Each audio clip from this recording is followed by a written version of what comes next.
حدیث میں آتا ہے کہ اللہ سبحانہ تعالیٰ کو کوئی پرواہ نہیں ہے اس بندے کی، اس کے روزے کی، جو روزہ تو رکھ رہا ہے لیکن کان کے، آنکھ کے اور زبان گناہوں سے نہیں بچا۔ لیس لہ الا الجوع، اس کے لیے کچھ بھی نہیں ہے سوائے بھوک کے، یعنی اس کے لیے جو ریوارڈ ہے وہ کیا ہے؟ بھوک، اس کو بھوک نصیب ہو گئی۔ جو کانوں کے گناہ سے نہیں بچتا، یعنی غیبت بھی سن رہا ہے، میوزک سن رہا ہے، سارا سارا موویز دیکھ رہا ہے، آنکھوں سے نہیں بچتا، یعنی یا تو وہ ایڈکشن کا شکار ہے، یا وہ نامحرم خواتین کو دیکھ رہا ہے، یا وہ سیریز پہ سیریز دیکھا جا رہا ہے، اور زبان، یعنی زبان سے لوگوں کو تانے دے رہا ہے، ٹونٹ کر رہا ہے۔ ساس بہو کے آپ دیکھ لیں مسائل، ساس بہو کو تانے دے رہی ہے، بہو ساس کو تکلیف پہنچا رہی ہے،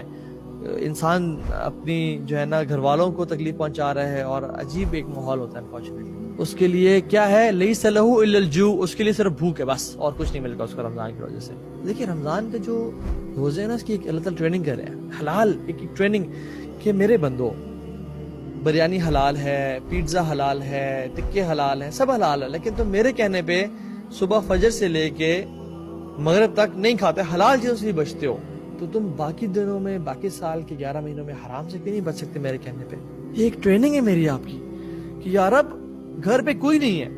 بھوک شدید لگ رہی ہے، اور ٹینک پڑا ہوا ہے، یا بڑا زبردست قسم کا ایک اسٹرابری شیک پڑا ہوا ہے، یا پانی، ٹھنڈا پانی پڑا ہوا ہے، مجھے سخت پیاس لگ رہی ہے، میں پی سکتا ہوں کہ میں کیوں نہیں پیتا؟ لوگ تو نہیں دیکھ رہے، کہ اللہ کا حکم نہیں ہے، اللہ تعالیٰ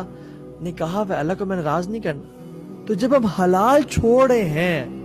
جو کہ ہم مغرب کے بعد کھانا شروع کر دیتے ہیں اللہ کے حکم کی وجہ سے، تو ہم حرام کیوں نہیں چھوڑ سکتے اللہ کے حکم کی وجہ سے؟ یہ ایک ٹریننگ ہے پروسیس، جس نے یہ سمجھ لیا نا، اس کو رمضان کا مقصد پا لیا، جس تقویٰ، یہ چیز سمجھ آ جانی چاہیے ہمیں، کہ جس رب کے حکم سے میں حلال چھوڑ رہا ہوں تو میں حرام کیوں نہیں چھوڑ سکتا۔ سلف صالحین گھر سے نکل کے مسجد میں آ جایا کرتے تھے، اور کہتے تھے کہ ہم اپنے روزے کو بچانے کے لیے آئے ہیں، کہ ہم سے کوئی بری بات نہ نکل جائے ہمارے منہ سے۔ دو صحابی تھے، بڑے قریبی دوست تھے، ایک بہت زیادہ ایکزرٹ کرنے والا، جہاد کی تڑپ اور نیکیوں میں بڑھ چڑھنے والا، اور ایک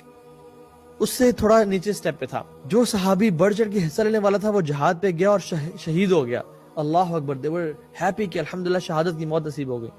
دوسرے صحابی اگلے سال طبعی موت مرے، یعنی he died a normal death، no جہاد یعنی not شہادہ۔ طلحہ بن عبید اللہ میں دونوں نے خواب میں دیکھا کہ محشر کا میدان ہے، اور جنت میں جانے کی لائن میں جو شخص 1 سال بعد مرا وہ پہلے کھڑے ہوئے ہیں،